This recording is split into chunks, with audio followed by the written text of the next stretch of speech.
Hey, y'all. Welcome to Simple Conversations. This is KJ. Hey, and it's Alice. So pause us for a minute, grab you something to drink, come back, sit down, and be a part of this conversation. Because we have a lot to say. Welcome to Simple Conversations. So, y'all, listen, this is our disclaimer. We're not here to give you any advice or tell you how to live your life. Well, maybe just a little. We're still trying to figure this thing out ourselves. Thanks for tuning in. Hey, y'all. Welcome back to Simple Conversations, where grace meets strength. Hey, Alice. Hey, KJ, how are you today? Really good. Happy Monday. Happy Monday. Yes. It is June 2021. Wow. For listeners. We don't know when you're listening to this. Of course, it'll still be good no matter when you listen to it, but just for reference. Yeah. Right. Yeah. How's it going? It's good. I'm on summer vacation already. I love it. Oh, that's awesome. Mm-hmm. I love that. Yep. So I'm keeping my little grands twice a week. And today I had my adoptive neighbor grandchildren. That's what we call them. They're like, we adopted them as our grandchildren too. They're older and they came over to help with the little so I could work in the yard, and they all played outside so well together this morning. I got a whole flower bed weeded and about 6 flower pots planted. That's lovely. While they just played. Oh, and the chickens, and they got to play with the baby chickens. So they loved every minute of it. That's awesome. I'm tired now, though. Hey, girl. Work is hard work. It is, but look, you better get it together because we got a lot more to say. Okay, I'm ready. I can talk. I just don't want to get down on my knees anymore. No, this is not that kind of podcast. No, it's not. Okay. So, listeners. We had really good responses and great questions sent to us about the last 2 podcasts that we made. And we just felt like there was more to the conversation. A lot more. Yeah. And so we just want to talk more. And so, listeners, this will be episode 3 of Why I Left the Church But Not Jesus. And so KJ, get us started. Well, first of all, I want to start with a disclaimer that in episode 1 and 2, that you and I talked about instances, not just that have happened to us or that we have experienced, that those were instances of collective stories. And some of them, yes, we experienced firsthand, but not all of them were our personal stories. Right. So, and there'll be more of that today. So, we're going to discuss again, stories, things that people have shared with us, as well as things that we have seen in the news. And of course, listeners, we will always give credit to things that we've seen in the news, but we don't really think that it's right to call out names and give credit to stories, personal stories that people have shared. So, and we'll always list the things that we've seen in the news, where we've got some of our research, some of our topics in the show notes down below. So I just want to start off with something that I heard yesterday that was extremely profound to me. So on Sundays, I usually tune into Elevation Church out of Charlotte, North Carolina, Pastor Stephen Furtick. My husband and I both enjoy the music. The message is always relative. And so we really have been getting spiritually fed from Elevation Church. Yesterday, the stand-in pastor, Robert Madu, we love him too. We've listened into him a lot, and I shouldn't say a lot, several times.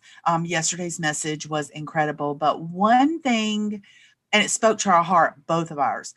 But one thing he said yesterday that just really, I had to write it down, was religion takes something that is simple and complicates it. And it's so true, right? And I think that really is the basis of what you and I have been discussing in this series, is that that church has become and so complicated that it's sometimes just not even enjoyable. Oh, And for so it's not where, it's not, yeah, because it becomes so complicated. yeah. And so we're not telling you to leave your church. What I hope for you or for the listeners is that some of these stories that or these experiences that we've shared with you, um, hopefully you have more grace for that at your church. Wow, I hope so. Yeah, I hope that when people listen, they're like, I don't have any idea what y'all are talking about. I've never experienced that in my life. I hope you say that. I hope you yeah, honestly yeah, say every bit of that. I yeah, really do. yeah, yeah. I do too. I do too. Mm. So, and again, I think it's very interesting when I hear stories that I think, oh my goodness, really? Mhm. So so and again, like this story that I'm about to share, like I don't know what the answer is. Like Right. I don't know how to help someone that's listening that could be a secretary at a church that's responsible for what I'm about to share. Okay. So I know a lady who was a member of a church her whole life. So when the church started, it was small, and her whole family, I mean, she raised her family in that church. But when they needed a bigger church, her family did everything they could to help build this church. So much so that, like, there were bricks in this church that had their names engraved in it. Right. Okay. So I would assume that bricks and pavers from the patios, things, the little plaque in front of the flag, all of that, means that they have financially Mhm. supported this church um, in a big way. Okay. Right. Right. So the church grows and grows. And this lady is there every time the doors are open. We know people like that. We do. I've been made to, my grandmother I made me go I every. I have been that person. Yeah, right. And Yeah. so when she becomes elderly and she's no longer able to physically attend church, they're still cashing her checks, but she's not being spiritually fed because they don't have it on TV. They're still cashing her checks, but she hadn't heard anything from the church in 6 years. But Wow. they're still cashing her check. And she feels resentment because she's still doing what she's promised to do, which is financially so into this church. And yet she hasn't heard anybody from the church and heard from anyone in the church for 6 years. And then when she passes away, they want to be paid for the family to use some of the facilities. Wow. For her funeral? And yeah, Wow. yeah. So again, I don't know what the answer is, I know the but answer. these are the very reasons why people are.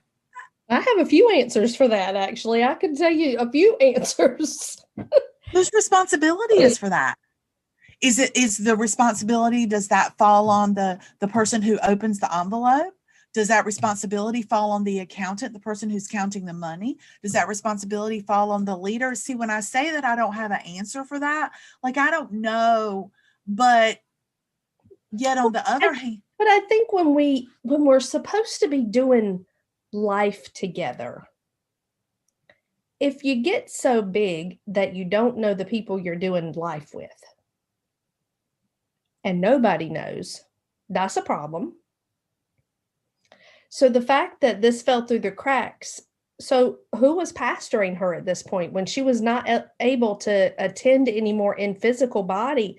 Like, who was calling her on the phone, or who was sending her? Like my grandmother, they used to send her when in the nursing home when she no longer attended her church. She still supported it, and they still sent her the um, large print adult Sunday school book every single quarter that they came out with them. Her church sent that to her. She was in a nursing home for 10 years. They never were not faithful to her.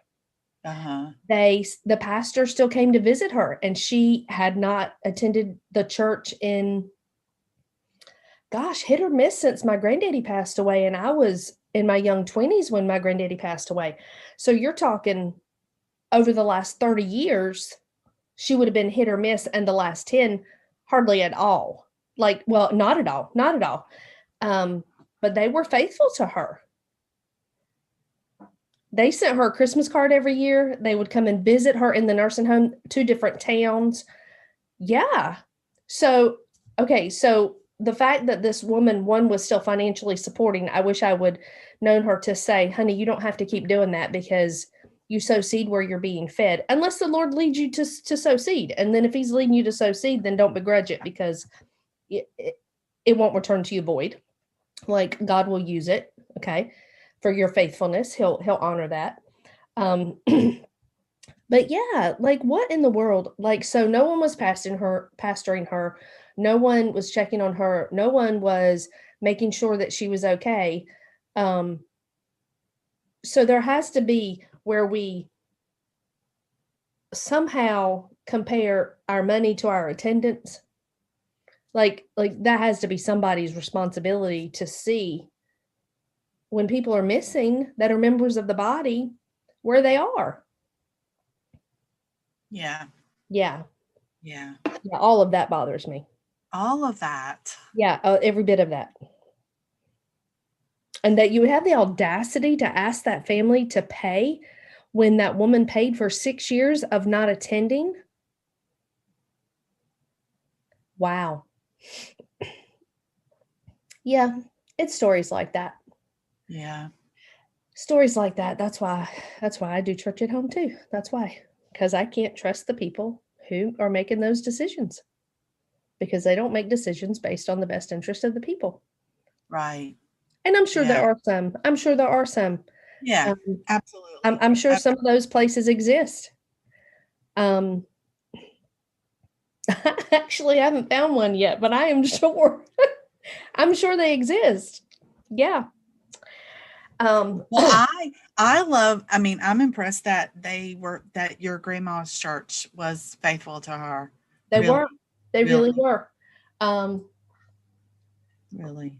in fact, for years, even after she went in the nursing home, there was a group of ladies who I remember when I was like a little girl and would go to church with her, who sang, and they would come, and when they would come and visit her, and it was sporadic. It might just be a few times a year.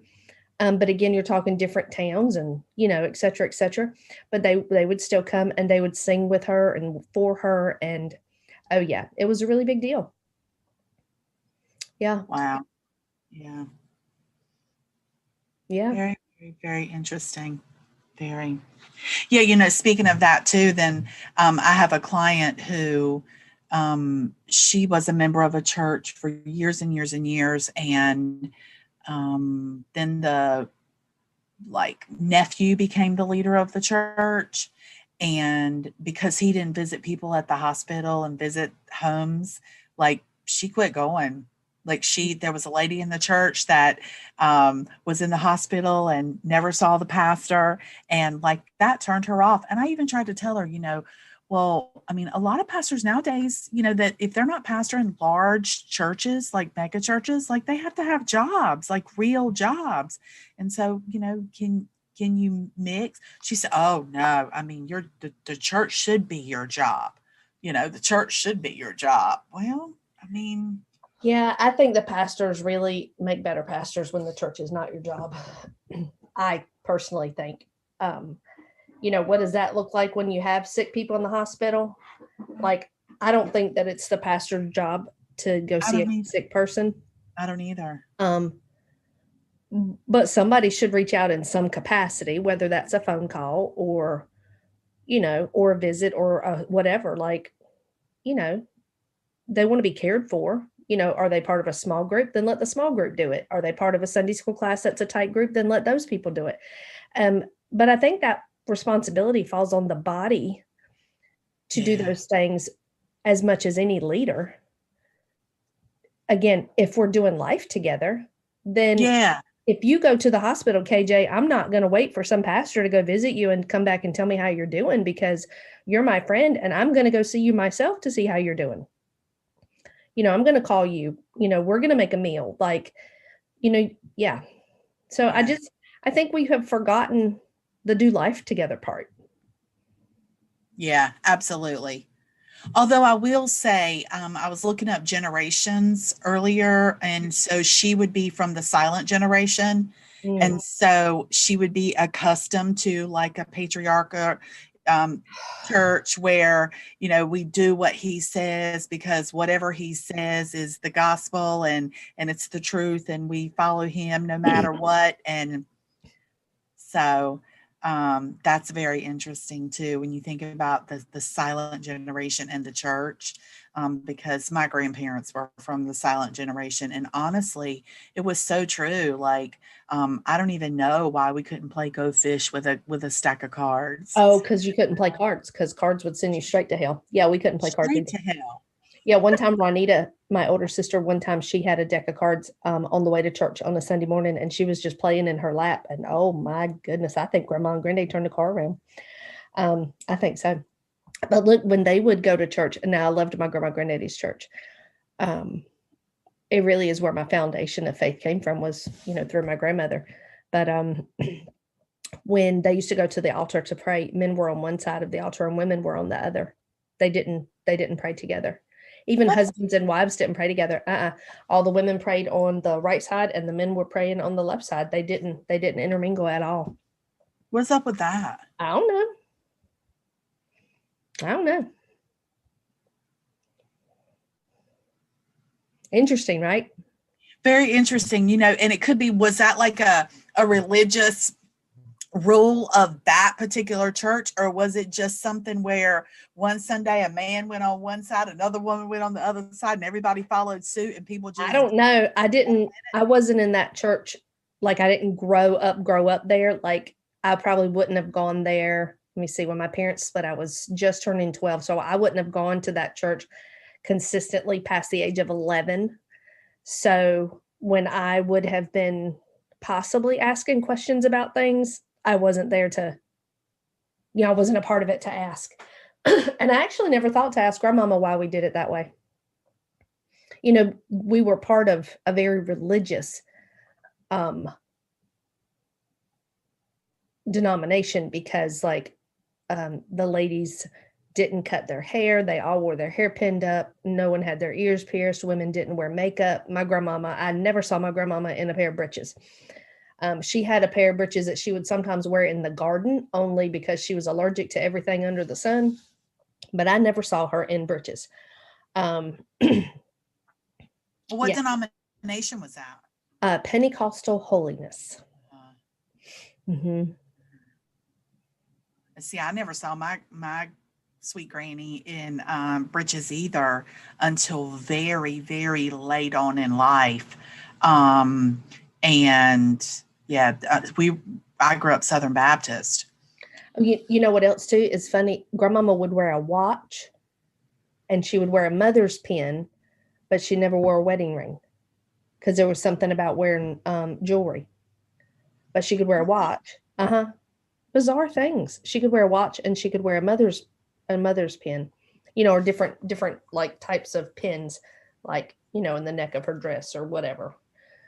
And on her sweater, like, she could wear a mother's pin, but no wedding rings, no jewelry. Definitely couldn't have no earbobs, because earbobs would... Oh my, no. Came back like that. Would put some holes in your ears? Are you kidding me? Mess up what God gave you? Are you kidding me? Yeah. I used to tease her when I used to do her nails and her feet when she was in the nursing home. I used to tease her that I was going to paint her nails red. Oh, No, she would laugh at me because she knew I was teasing. Yeah, we would have a good time. That's interesting. Mm-hmm. So I will say that during this process of just thinking about these episodes of this series of podcasts that we're doing, like I've really been listening and reading a lot of stuff, and so the Jude 3 project, Why I Don't Go, is really an excellent.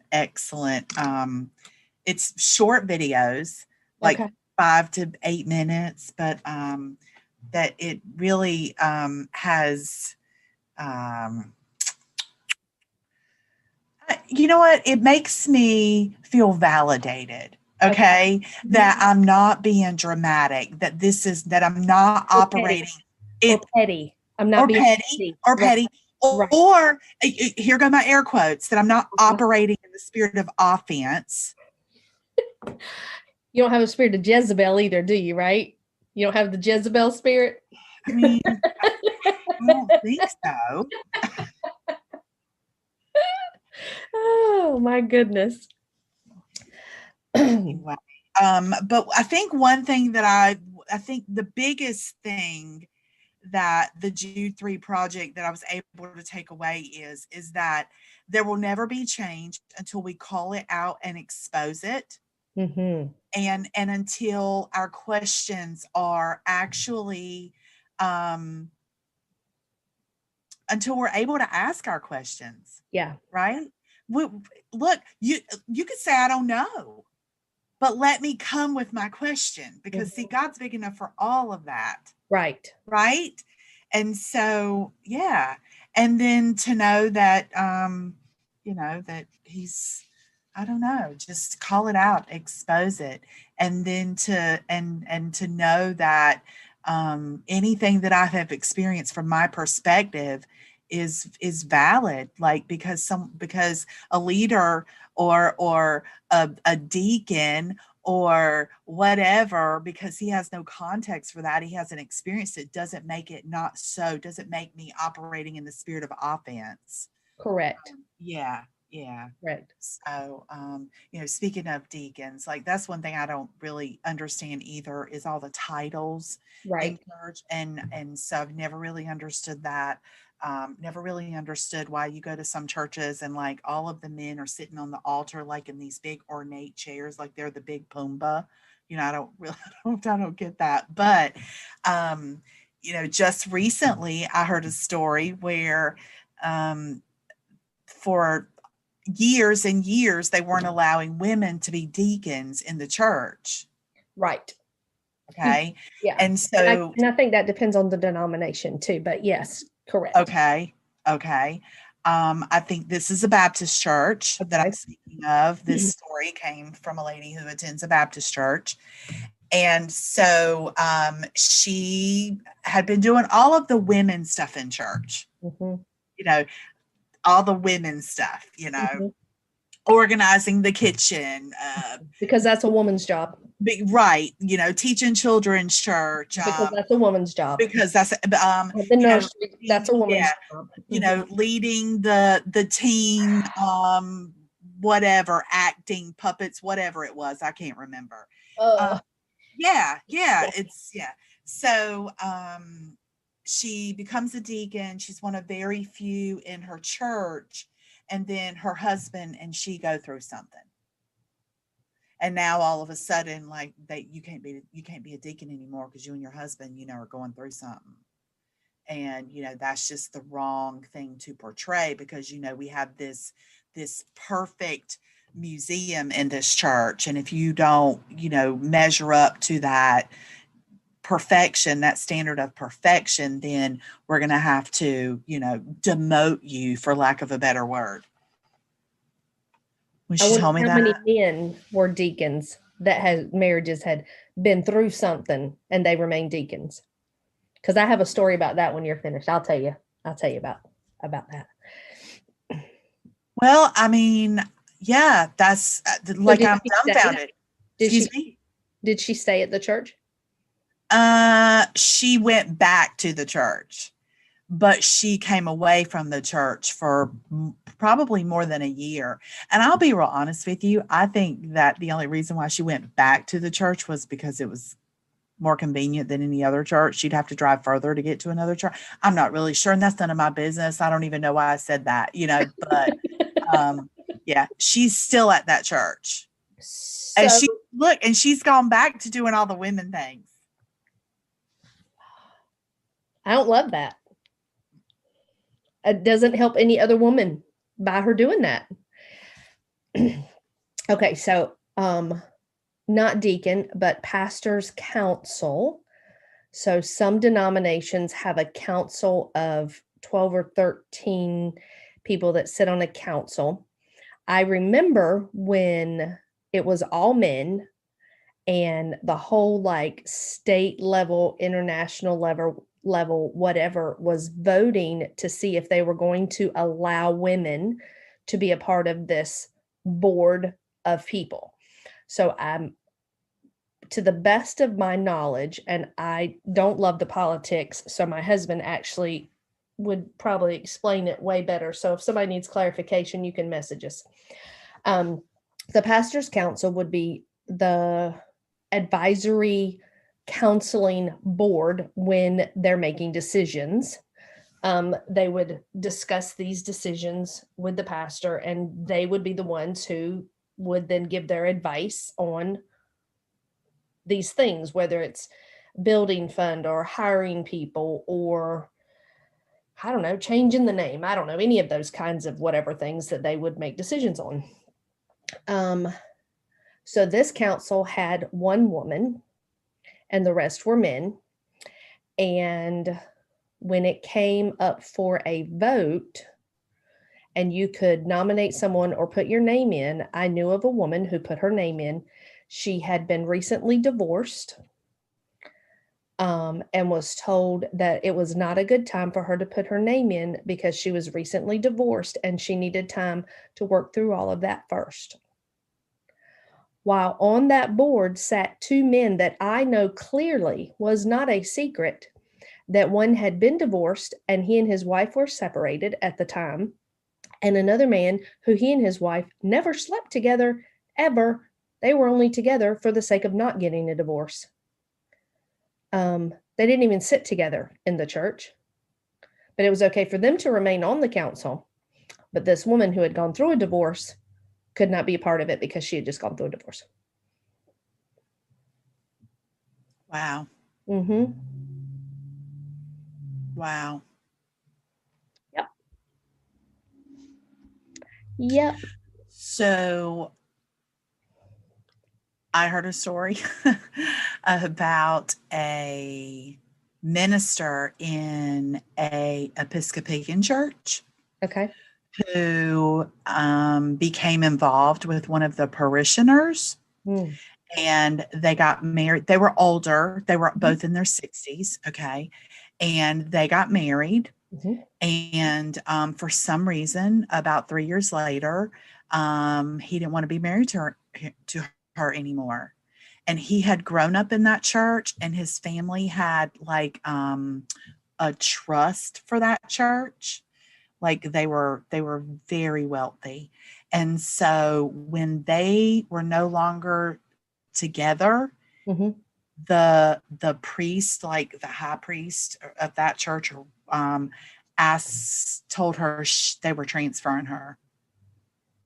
And so he basically had her removed from her church where she had been a leader, and the leader of the church, her leader, her superior, allowed money to take precedent over her job and where she felt like God had called her to be. Over family. And she really felt as if she could still do her job in that position, but they wouldn't even let her try. Like they took her off the schedule. She wasn't allowed to do anything, and they transferred her out. Well, guess what? The woman. That's what I want to know. Why did it lose the woman? Yeah, she's left the church. Wow. So, yeah. Which leads us into the one of the biggest mega churches. Mm-hmm. Um, can I speak their name? Yeah.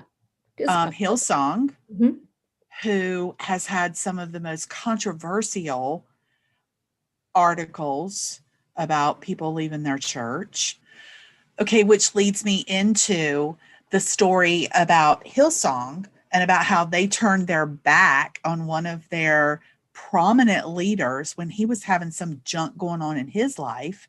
Mm-hmm. Instead of, right? Instead of like taking him out of the pulpit and saying, listen, we're going to help you. We're going to help you, and we're going to like lock arms with you while Walk with you you and through the your process. family, Right. yes, go through this healing process. Right. But instead, they ousted him from his position and ousted the family. So now he's married and has children. And so those children have lost their church. Mm-hmm. His wife has lost their church. That Mm-hmm. was their church. Yeah, That and that was wasn't their just, family. Mm-hmm. yeah, yeah, He did a lot of good work in New York. absolutely. He, Mm-hmm. yes, he did. And not to condone at all what he did, he had an affair. Um, Yes, he had an affair and he uh, got caught. right. Would he still be having it today if he hadn't got caught? I don't know. It's not none of my business, but I still feel like the church turned their back on him. They turned their back on him and his family at the time when he needed it most. Correct. Yeah. Yeah. I don't understand that, Alice. Yeah, I What, don't either. where is Jesus in that? Where is Jesus? That's my only question. Where is Jesus in that? Yeah, I can't answer that one. You know, we listened to Perry Noble, who has a church in South Carolina, and he used to be part of a church called New Spring, which I'm pretty sure is part of that whole Southern Baptist Convention. We'll get to those. We're going to get to them in this podcast. But back in, how long has it been?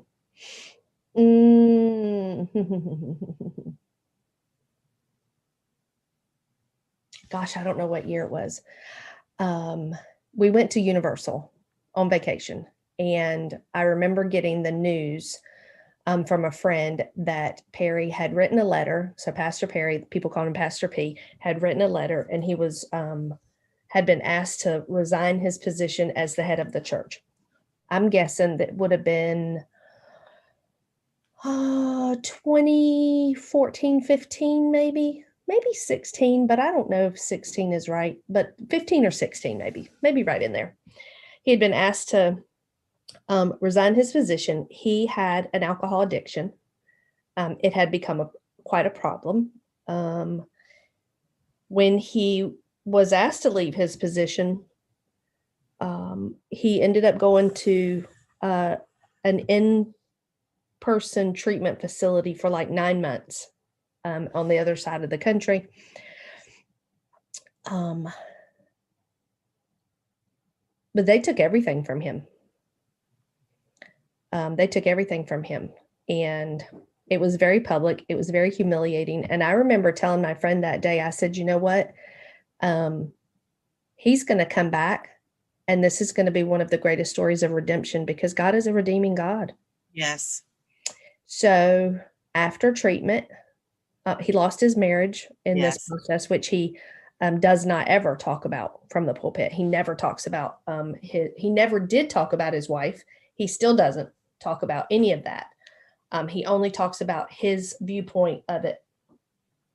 And he started a consulting business.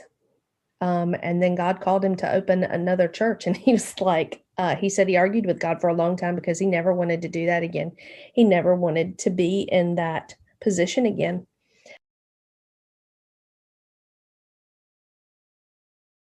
He did start another church, and it's called Second Chance Church. And he has since remarried. He's a little raw. I I like his preaching because Perry's been through a lot of stuff and he's not afraid to talk about it. And he's not afraid to talk about anxiety and depression and addictions. And he talks about them for what they are. Like, they're very real problems that people suffer. And it doesn't make you less of a person to have a struggle. Yeah. I love that. And that's relative to people. It is. It matters. So People need relative. to know that other people struggle too. Yeah. Yeah. Yeah. Yeah. Yeah. I think it's very important to be transparent when you're a leader.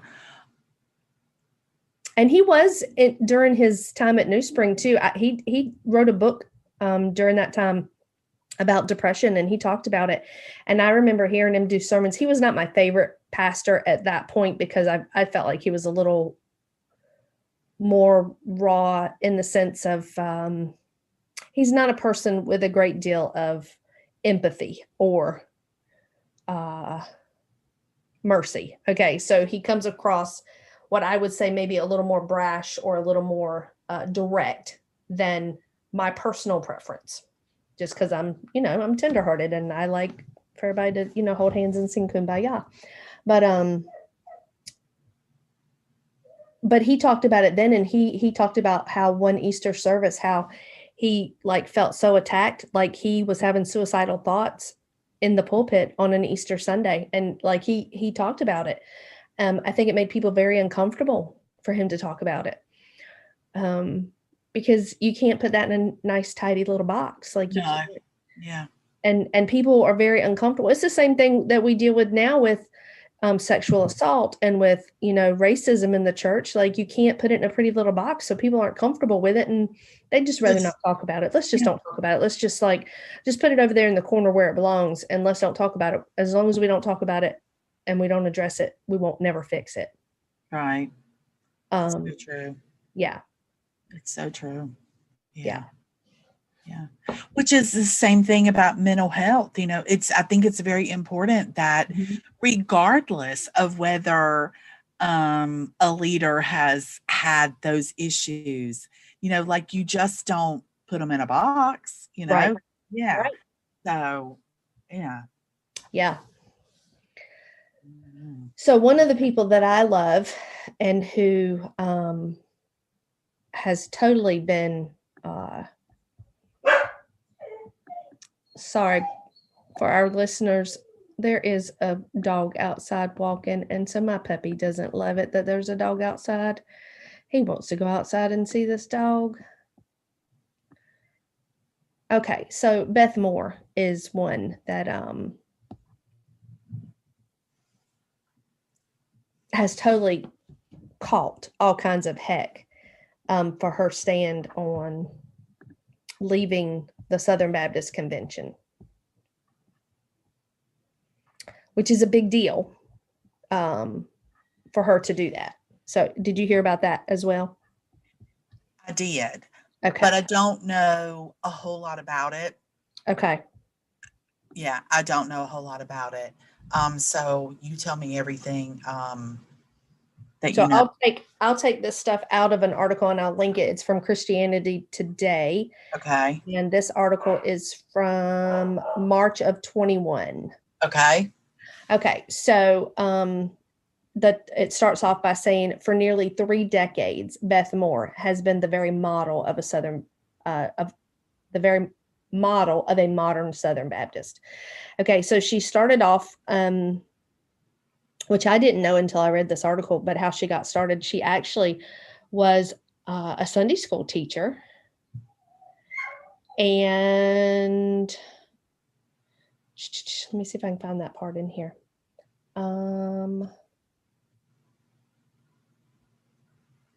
In the 1980s, she began sharing devotions during an aerobics class that she taught at First Baptist Church in Houston. And she then began teaching a popular women's Bible study at the church, which eventually attracted thousands each week. In the 90s, she wrote a Bible study manuscript and sent it to Lifeway, then known as the Baptist Sunday School Board, where it was rejected. However, after a Lifeway staffer saw Moore teach in person, the publisher changed their mind. So her first study was A Woman's Heart, God's Dwelling Place, and it was published in 1995. Well, she then went on from 95 and wrote lots of Bible studies, and her organization grew tremendously. So she had always been a part of the Southern Baptist Church. In fact, she would tell you that was her safe place, because her home was not a safe place, because she, like many women we know in those religious big settings, Joyce Meyer would be another one of them, were sexually assaulted in their own home. Mm-hmm. And she is one that, too, was sexually assaulted. And all was well until in October of 2016, Beth Moore had what she called the shock of my life when reading the transcripts of the Access Hollywood tapes where Trump boasted of his sexual exploits with women. She said this wasn't just immorality, this smacked of sexual assault. So when she began speaking out against the sexual assault and also of the assault that was taking place to women within the church, the Southern Baptist Convention got very uncomfortable with her speaking out. So she wrote a letter in 2018, Letter to My Brothers, on her blog, outlining her concerns about the deference she was expected to show male leaders, going as far as wearing flats instead of heels when she was serving alongside a man who was shorter than she was. What? Yeah. Okay, side note, I was a part of a church where the pastor was such an uppity, I say pastor with such lightness because he did not have a pastor's heart. Sorry, y'all, he just did not. That if the youth pastor showed up and the pastor was not wearing a tie, the youth pastor couldn't wear a tie because he couldn't be dressed more than the pastor. He would have to take his tie off. Stop. I'm not kidding. I'm not even kidding. Yep. Okay, let's go back to Beth Moore. Okay, so then she started talking about experiences with her own abuse. And after February 2019, she read a report in the Houston Chronicle that detailed more than 700 cases of sexual abuse among Southern Baptists over a 20-year period. So her social feeds, and especially Twitter, where she has nearly 1 million followers, became filled with righteous anger and dismay over what she saw as a toxic mix of misogyny, nationalism, and partisan politics taking over the evangelical world she loved, along with good-natured banter with friends and supporters to encourage them. So she spoke out. The mistake she made was, a friend of hers in 2019 mentioned that a female was going to be preaching on Mother's Day. And Beth replied to her, this happened on Twitter, I'm doing Mother's Day too, Vicki. Let's please don't tell anyone this. And I guess that was done in jest. And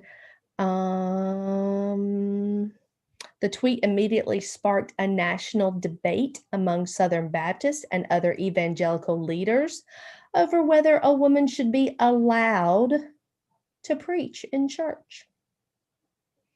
Now, at this point, Beth Moore has sold millions and millions of copies of her Bible studies. She spends hundreds of hours of study and preparation in each one. She knows the word. Oh my goodness.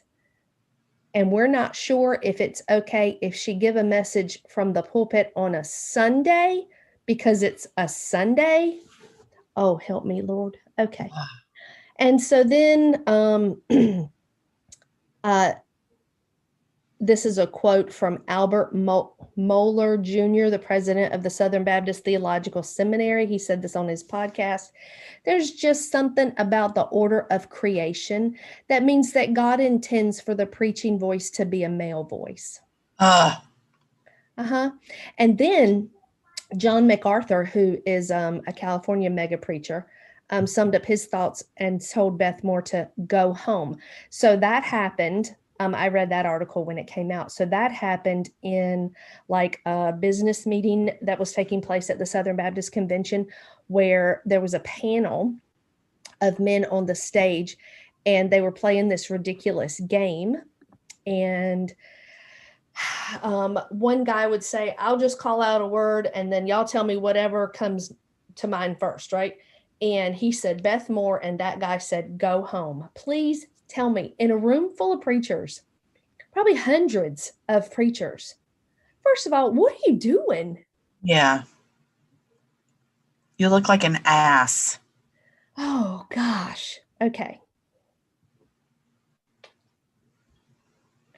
Okay. So then this other person labeled her a threat, a liberal threat to the denomination. Georgia pastor Josh Bush, I don't know how to pronounce his last name. So after much agony, Beth Moore was working on her latest Bible study, which I'm doing this summer, by the way. It's the study of Galatians.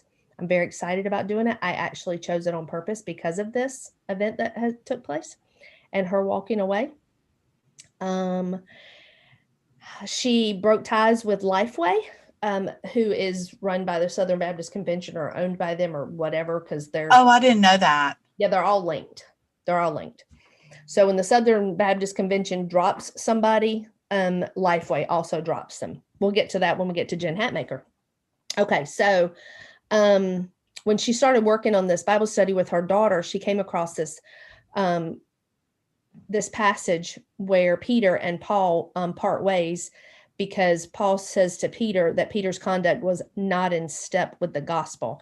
And she said that phrase resonated with her so much. She said it was not in step with the gospel, and it felt like we had landed on Mars. And she was referring to the Southern Baptist denomination at that time. And so the different people go on and make comments about what a big deal this was for her to walk away. Butler, who is a University of Pennsylvania professor, said, I applaud this move and support her because I know how soul-crushing the Southern Baptist Convention is for women. She'll be better off without them, doing the ministry God calls her to do, and so on. So Beth Moore walked away. She said, I am no longer a Southern Baptist. I'm still a Baptist, and she parted ways with them. So Lifeway said, our relationship with Beth is not over. We'll continue to love, support, pray, and support Beth for years to come. Lifeway is so thankful to the Lord for allowing us to be a small part of how God has used Beth over the years. So they will still carry her books. They will no longer edit and print them, I think, and no longer handle her live events that she does. Interesting. Yeah, I didn't know that Lifeway was owned by Southern Baptist, which I well, mean, and own might not be the right okay, word, but they're totally like linked, okay, totally connected. Yeah, okay. Yeah. I stand corrected. Yeah, okay. Wow. because there's some people that would call themselves a Christian author and Lifeway won't carry their work because they don't align with their values, I guess. Yeah. I think it's so interesting, you know, when we talk about being Baptist versus Southern Baptist. Oh Like, gosh, I don't even know what the difference is. And then you yeah, have like there's a Free Baptist, right? And then there's Pentecostal Free Will Baptist. You have Free Will Baptist. Like there's so many, like I don't even know. Like I don't even like what makes them so different. I don't know. We'd have to like pull up their doctrine or beliefs. What is that called when you look up their statements of belief? Statements of belief. We'd have to look that up. And I don't know. I think dumb things happened way back in the day and caused people to split, you know, because they didn't like stuff. And so they went their own way. And then I think that things that were the same, like probably would have aligned themselves very similarly, just popped up in different parts of the country too, different denominations.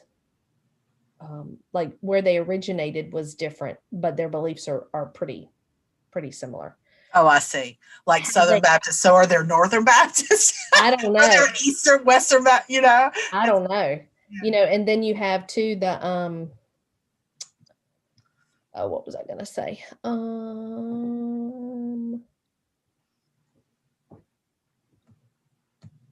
I don't know.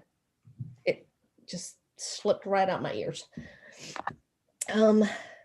Very, I very don't interesting. love any of that though. I mean, look, Paul says in the New Testament that to God we are neither male nor female, Jew nor Gentile. Like none of that matters. None of that matters.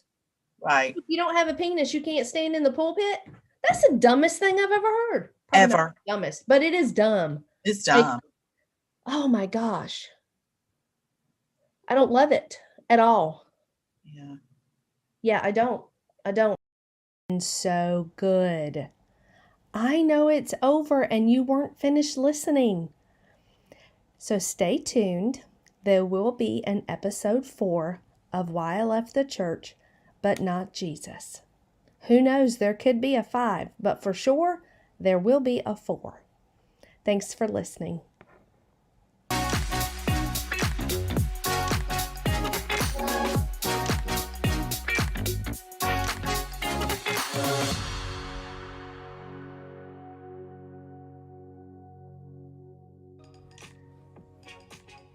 Hey, you guys, we just want to say thank you today. We want to thank our listeners and those of you that have subscribed to the Simple Conversations Friends. Thanks. Hey y'all, this is KJ from Simple Conversations where grace meets strength. Thank y'all so much for listening and tuning in. If it weren't for y'all, there would be no reason for us to do this. Listen, we need your help. We need your support. So head on over to patreon.com/Simple Conversations and decide exactly how you want to be involved. For $5 a month, you would get access to behind the scenes content. For $25 a month, you would get that as well as a shout out on the podcast or fan input. As a supporter for $50 a month, you would get all that in the previous 2 tiers, as well as a one-time gift or book that Alice and I have read or are reading that we think would add value to your life. Or for $100 a month, we consider you family. You ever heard that before? That's friends that are so good that we consider you family. So you would get everything in the previous 3 tiers, as well as exclusive branded merchandise from Simple Conversations. So listen.